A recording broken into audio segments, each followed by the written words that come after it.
Hey everybody, what is going on? It is DJ, and today we are doing a little bit of a different video. So currently on screen we have a screen recording of my iPhone 15 Pro Max.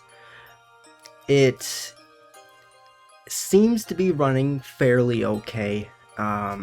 It's obviously a generation behind in terms of, like, we had the most recent is the 16 Pro Max, which I completely skipped over. The only difference really I saw was, they said that the camera was better in some way. It had like its own camera button, and of course the battery. So it didn't really seem too much of an upgrade for me to do, so I didn't do it. I'm hoping that the 17 Pro Max is a little bit different this year. I'm waiting for that event to see what it looks like, because from the leaks, I'm kind of looking forward to it. But anyways, so around the 15 Pro Max, for the iOS 26 developer beta. Now this video is from Wednesday. I don't even remember what day that was. It was June 11th. So it's the very first before like any of the patching or anything. And actually, ironically enough, just a little while ago I loaded up and I have a patch right here. So I'm hoping that addresses some of my issues. You can see some of the issues actually on screen, where you switch to the glass or clear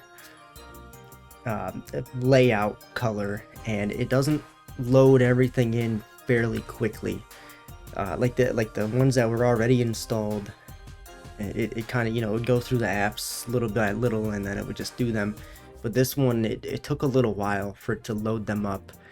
You can also see in the video that the apps are a little bit more round, just a little bit, not much, but a little bit. I'm not going to go too much in detail about all of the different features, because there's a million videos on them by now, especially with all the tech wizards. But in this, I tried to explore a little bit of any changes that I could see, and there were a couple that I had noticed. One of them being an issue with CarPlay, which I'll get to that in a little bit. But another one is the update automatically turned on the I forget the actual word that it is in the settings, and I actually have to change it still because I still don't know what exactly it is.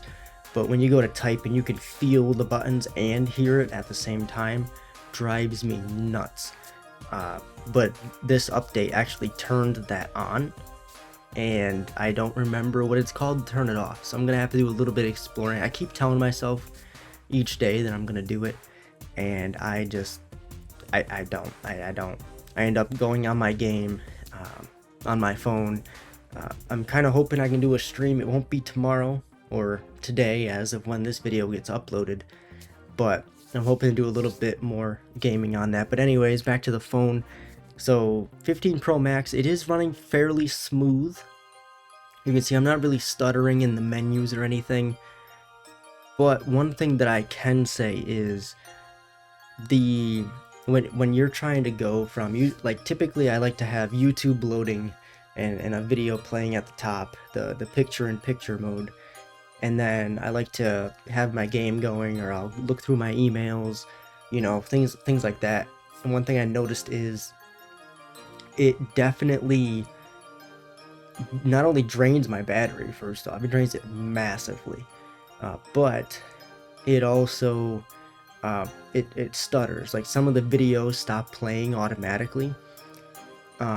Now with music videos it typically does that, but when I'm doing, like, when I'm watching documentaries and stuff, it used to never do that. It would just continue playing, and but this time, like, it stops, and then I hit play and it does play. But if I close out one of my apps and or go to my messages and try to send a message quick, it like interferes with it, or something in there, and it just stops it. And then there was a time, actually twice, where YouTube just completely shut off. Like, I had to restart the app. But so right now we're actually looking at the games app that's automatically installed with the iOS 26. It's one of 2 apps that's automatically installed, and I personally don't really see why it's needed. I mean, I understand, you know, we have Game Center, Apple Arcade, and then we have, and I believe both of those were in the App Store. I believe Game Center used to be separate for a long time, showing you achievements and stuff like that. But now we have our own app. So I'm not really too sure what the end goal is to this. I mean our Apple Arcade is here. I mean, it's right here. But I don't really know. They keep changing it every time, and I don't really think it's a needed change necessarily. I'd like to see more hardware changes versus apps that are sort of kind of doing the same thing, just consolidating a few things. It's not really needed, but you know, it is what it is. Preview, I also am not really 100% sure why this is here. It's kind of just like instead of having the editor in the Photos app where you usually would, they just kind of made its own app where you can load up your pictures and videos and edit them, and you can also still take a new photo or video if you want to. So I'm not really sure why this app was even needed, other than once again to separate certain features into one thing. It's kind of, I don't know, just takes up an extra app spot in my opinion, but I don't know. It kind of confuses me, that one, just a little bit. I'm not really seeing too much use out of it, but in the Pictures or Photos app, there are some changes as well. I didn't really show them off because it is my personal phone. I have pictures of my daughter and stuff that I don't want in this video, so I didn't explore them too much. But the layout changed a little bit, and also in the Music app, some things have changed as well. But you can see like the little lag there with the apps. Once I clicked on my games, they all still were loading the icons. But so this game here is actually fairly old, Kingdoms at War, or CAW, everyone likes to say. Very toxic game. I'm gonna be honest with you. I've been playing this since 2012, I believe. I had an account, but I didn't ever do like an email with it. It was on my old iPod 2, 3, I don't remember. So it's been around a while, but it was kind of like a test to see, because if I could play Call of Duty and screen record and not lose all my battery life, I would have. But you can see just off of the few things that I've done, we're about almost near the end of this video. I went down to 95%, not really loading up too many apps at all. I loaded up that game for what, like 15 seconds, loaded the Photos app for 50, like each app was about 15 seconds, other than the Games app. The Games app was what, like 30 seconds maybe. Premiere or Preview also 30 seconds. So not a whole lot of apps being loaded. And I am screen recording as well though, so that's got to be taken into account.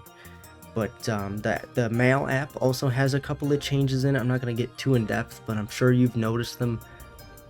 But here we go. So with the CarPlay, I tried to record this as best I could, but I had another longer video and it kept cutting out because one of my glitches that I'm experiencing is it looks nice, and they did do the glassy look on some of it, and I do have a downloaded section under my songs, which was pretty cool. I used to not be able to see that. My car is 2018 and the hardware isn't as up to date, so I'm not used to seeing that. It was pretty nice. But they also added a couple more apps, but overall there's some extra changes. Like I can hit the side, the three dots, and it gives me more options than I used to have, so that's pretty cool. But one glitch that I get every time is I used to just plug my phone in and it would play my songs. Now it's fighting between using Wi-Fi, Bluetooth, and my USB to try to play CarPlay, and it constantly rotates between them and doesn't let the song play. It just keeps going the entire time. So yeah, I'm hoping that gets fixed, but otherwise the update isn't all that bad. I'm gonna do this new update in a bit, but I'll see you guys next time.